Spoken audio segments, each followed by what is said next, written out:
नमस्कार दोस्तों, मेरे YouTube channel advocate Jagjit Kumar Bhatt में आप सभी का स्वागत है। दोस्तों, आज हम बात करने जा रहे हैं दिल्ली में जो कल हनुमान जयंती के अवसर पर शोभा यात्रा निकाली गई थी, उस पे दो गुटों में जो स्टन पेल्टिंग हुआ, दोनों तरफ से पत्थरे चले, तो उसी पे आज बात करने जा रहे हैं। और बात करने जा रहे हैं कि आए दिन देश में क्यों ऐसी घटनाएं हो रही हैं, क्योंकि पिछले 10 अप्रैल को भी जब रामनवमी थी तो उसमें भी देश के विभिन्न जगहों पर ऐसा सुनने को मिला। और बात करेंगे कि दिल्ली हाईकोर्ट ने जब 2020 में जो दिल्ली राइट्स हुआ था तो उस पर क्या कहा था। तो दोस्तों, सबसे पहले तो जो अभी violence after stone pelting Hanuman Jayanti procession in Delhi Jahangirpuri, Delhi के जो नॉर्थन एरिया है, जो दिल्ली का नॉर्थन ईस्टर्न पार्ट अगर आप देखेंगे दोस्तों, तो वहां पे नॉर्थन वेस्टर्न पार्ट जहां पे जहांगीरपुरी है, आजादपुर मंडी की साइड में, तो वहीं पे ये घटना हुई है। ब्लॉक बी और ब्लॉक सी की तरफ ये घटना हुई है। हुई क्या दोस्तों कि जो कल जो हनुमान जयंती के अवसर पे जो दो लोग थे वो निकल रहे थे प्रोसेशन लेकर के, जुलूस लेकर के और शोभा यात्रा लेकर के निकल रहे थे। इसी में दो गुटों में स्टोन पेल्टिंग हुई। स्टोन पेल्टिंग होने की वजह से वहां पे पुलिस वाले भी जो हैं वो घायल हो गए हैं और लोग भी कुछ घायल हो गए हैं। बात दोस्तों ये सब जो है आए दिन इस देश में देखने को मिलती है। तो आखिर इसका दोषी कौन है? सबसे बड़ा सवाल यही है दोस्तों कि इसका दोषी कौन है।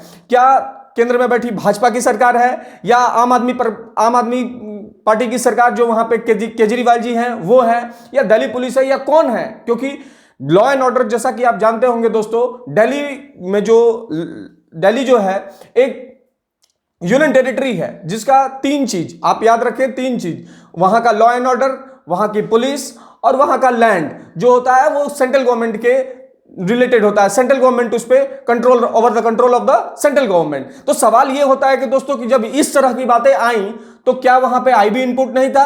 क्या वहां पे सीआईडी जो दिल्ली पुलिस की क्राइम ब्रांच स्पेशल टीम होती है उसको ये बातें नहीं मालूम थी? आखिर ये किन परिस्थितियों में ये जो हो गया? और रही बात की ये कोई आज नहीं हुआ, इससे पहले भी आप देखें कि 2020 में जब इससे पहले यही एरिया था, लगभग यही एरिया था जहां पे ये ऐसी घटनाएं को देखने को मिला था दिल्ली में कि 2020 में भी ये घटनाएं हुई। उसके बाद से 2021 में जब फार्मर्स का चल रहा था, 2020 में जब सीएए एनआरसी का प्रोटेस्ट चल रहा था, तो इस तरीके की बातें आई थी। अब सवाल ये होता है कि दोस्तों बार बार रिपीटेड दिल्ली ही क्यों? इसलिए दोस्तों क्योंकि ये मान लिया जाए कि कहीं ना कहीं जो दिल्ली पुलिस है इस सब में फेल रही है, उसको इस पे कंट्रोल नहीं रहा है। ये मैं नहीं कह रहा हूं दोस्तों, ये सुप्रीम कोर्ट ने भी कहा कि आपका जो कार्य करने का शैली है वो एक अनप्रोफेशनल की तरह आप लोग काम कर रहे हैं। इसी जब 2020 के उसमें रिजल्ट्स पे सुन रही थी सुप्रीम कोर्ट, तो वही बात कही थी। दोस्तों अभी बात कर लेते हैं कि जो अभी जितने भी लोग घायल हैं उनको वहां के एक बाबू जगजीवन राम मेमोरियल अस्पताल है, वहां पे भर्ती करा दिया गया है। खैर दोस्तों, ये सब तो बातें हैं कि इस तरह की घटनाएं नहीं होनी चाहिए थी और ये घटनाएं हो गई। और क्लासेस जो है, अभी जो वहां के डीसीपी हैं राकेश अस्थाना जी, उन्होंने कहा है कि अभी अंडर द कंट्रोल है, वो हम लोगों ने इसको कंट्रोल करके रखा हुआ है, बहुत सारी सिक्योरिटीज जो है ले आती है। दुर्भाग्य ये है दोस्तों कि दिल्ली पुलिस जो है वो खुद भी इसमें घायल हो गई है। तो सवाल ये है कि आखिर वो कौन लोग हैं और कौन वो सरकारें बैठी हुई हैं जो इसकी जिम्मेदारी लेने को तैयार नहीं है। आखिर किसमें अकाउंटेबिलिटी ये तय की जाए कि कौन है इसका दोषी? क्या इस देश में अब शोभा यात्रा निकालना भी जो है वो दुश्वार हो गया? क्या ये घटनाएं रिपीटेड हुई हैं दोस्तों? आप 10 अप्रैल से देखिए, रामनवमी से शुरू होता है घटना का सिलसिलेवार, देश के विभिन्न शहरों में होता है। आप वहां से तेलंगाना से उठाइए, हैदराबाद उठाइए, आप केरला चले आइए, आप जहां आप जाएंगे आपको एमपी चले आइए, आप बिहार चले आइए, आप उत्तर प्रदेश चले आइए, अभी भोपाल चले जाइए, एमपी चले जाइए, हर जगह ये घटनाएं देखने को मिलती है। तो क्या इसे क्या समझा जाए दोस्तों? हालांकि इस घटना से तो अभी कंट्रोलिंग हो चुका है और जैसा कि मैंने बताया कि हैवी पुलिस ऑफिसर्स को जो है डिप्लॉय कर दिया गया है। तो सबसे बड़ा सवाल ये है दोस्तों कि डिप्लॉय करने के बाद वहां के जो सीपी हैं दिल्ली पुलिस के, उन्होंने कहा है कि कंट्रोल में है और हम एक भी व्यक्ति को छोड़ेंगे नहीं, सबको सजा देंगे और सबको किसी को करने नहीं दिया जाएगा। वहां के लोगों को भी ये कहा जा रहा है कि आप स्थिति अब नियंत्रण में है, आप फ्रीली। अच्छा, जो लोग हैं वो ये कह रहे हैं कि कुछ लोग आए और मारने लगे, कुछ ये कह रहे हैं कि नहीं कुछ तलवार लेके आए। तो ये तो इन्वेस्टिगेशन का मामला है, दिल्ली पुलिस इस पर इन्वेस्टिगेशन करेगी और मामला कोर्ट में भी चला गया है, कोर्ट ने भी इससे सुनने का काम शुरू किया। उधर दिल्ली के अरविंद केजरीवाल जी ने कहा है कि पथराव बेहद घटना दुर्भाग्यपूर्ण है, जो दोषी उन पर कार्रवाई की जाएगी। और इस पर अमित शाह जी ने भी, जो आप जानते होंगे मिनिस्ट्री ऑफ होम अफेयर्स जो है, होम मिनिस्टर है वही हैं, तो उन्होंने भी जो दिल्ली पुलिस के सीपी हैं और स्पेशल सीपी है उनसे भी बात किया और ये बात जो है कहा है कि जो लॉ एंड ऑर्डर है अब कंट्रोल में है। उनको ऐसा बताया गया है और the centre has deployed the 200 और रैपिड एक्शन फोर्स जो होती है, रैफ की जो फोर्सेस होती है उसे भी 200 जो दिल्ली पुलिस की मदद करने के लिए लगा दी गई है। सीआरपीएफ, बीएसएफ, आईटीबीपी, बहुत सारी फोर्सेस जो हैं वो सेंट्रल गवर्नमेंट के पास है, उसे डिप्लॉय कर दिया गया है, चिंता की बात नहीं। लेकिन दोस्तों बात यही है कि सवाल आखिर ऐसा क्यों बार बार रिपीटेशन क्यों हो रहा है इस देश के अंदर?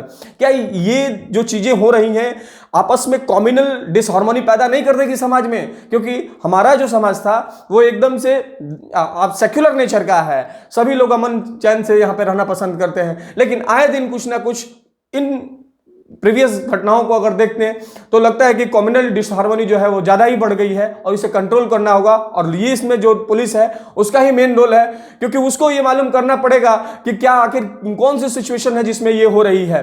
दोस्तों कुछ लोग जो हैं जैसे कि अपोजिशन के कुछ लोग हैं वो आदरणीय प्रधानमंत्री नरेंद्र मोदी जी को भी उन्होंने क्रिटिसाइज किया है और ये कहा है कि कहीं ना कहीं प्रधानमंत्री जी हर मुद्दे पे बोलते हैं, इस पे क्यों नहीं बोल रहे हैं। मेरा भी मानना है कि इस पे उनको बोलना चाहिए और सबसे बड़ी बात कि इस पे हाई ऑफिशियल्स जो भी हैं दिल्ली पुलिस के उनको बुला करके एक मीटिंग करके और इसका रिपोर्ट देना चाहिए कि आखिर ये रिपीटेड घटनाएं क्यों हो रही हैं। एक घटनाएं हो जाए तो वो अलग बात है, बार बार ये घटनाएं होना कहीं से उचित नहीं है। और मैंने जैसा कि आपको बताया दोस्तों, दिल्ली पुलिस जो है वो control the central government land, वो भी क्योंकि दिल्ली जो है वो यूनियन टेरिटरी है। दोस्तों अब बात कर लेते हैं कि दिल्ली हाईकोर्ट ने क्या कहा था। आपको मालूम होगा दोस्तों को जो 2020 में जो घटनाएं हुई, तो Delhi high court describe the riots worst communal riots in the since partition, यानी कि वो जो घटना हुई थी पार्टीशन के बाद, इंडिया का पार्टीशन होने के बाद एक सबसे भयानक घटना थी, ऐसा कोर्ट ने भी माना। और मैंने सुप्रीम कोर्ट का भी दोस्तों बताया आपको कि इस तरह का नहीं होना चाहिए। इसके बाद एक घटना और हो गई थी कि जब फार्मर्स का जो रेवोल्यूशन चल रहा था उस समय क्या हुआ कि एक सपोर्टर्स ने जाकर के लाल किला पर झंडा फहरा दिया। उस समय भी लॉ एंड ऑर्डर से सवाल क्रिएट हो रहा था, इस समय भी लॉ एंड ऑर्डर से, तो लॉ एंड ऑर्डर से ही सवाल पूछा जाएगा। जो बैठी केंद्र में सरकार है उससे ही ये सवाल पूछा जाएगा कि आखिर ये क्यों हो रहा है। दोस्तों कहने का मतलब ये है कि आखिर इस तरह की घटनाएं बढ़ेंगी तो आपस में समाज में लोगों के वैमनस्यता पैदा हो जाएगी, जो कतई हमारे समाज के लिए सही नहीं है। आगे दोस्तों जो भी डेवलपमेंट होगा मैं उस पर आपको दूंगा। देखते रहिए मेरा चैनल, सब्सक्राइब करें, शेयर करें, बेल आइकन को दबाएं। धन्यवाद दोस्तों, धन्यवाद।